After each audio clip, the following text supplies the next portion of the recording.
Բարենորոգման աշխատանքներ Սուրբ Խաչի շրջակայքում։ Նոյեմբերի 3-ին մի խումբ ուսանողներ սեփական նախաձեռնությամբ ծառատունք իրականացրեցին Սուրբ Խաչի եւ Մատուռի հարակից տարածքում։ Ծառատունք ենք իրականացնում,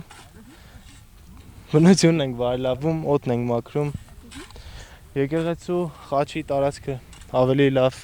գեղեցիկ տեսք տալու նպատակով։ Ես նոր տեղադրեցինք ծառը։ Պետք է իր մեջ նորմալ մի փոքր տակը բան լիներ, հող լցված լիներ, որ ինքը աճի։ Հիմա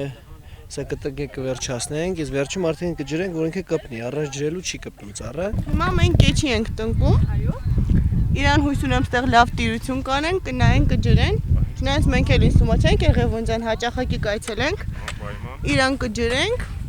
Հույս ունեմ մի քանի տարի ենք շենց մեծ բոյով ծառ կդառնա։ Նախքան տնկելը մասնակիցները էտեցին ծառերի արմատները։ Բարձր տրամադրությամբ եւ մեծ ոգևորությամբ ներկաները շուրջ 1000 տարատեսակ անտարգոյացնող ծառեր տնկեցին։ Ծառապատումից բացի մի շարք ցրտադիմացկուն բույսեր եւս ցանեցին եւ արդեն մարտ ամսին նույնիսկ ծառեր են աճելու։ Հողը ոնց որ լավն է, հողը ոնց որ թեր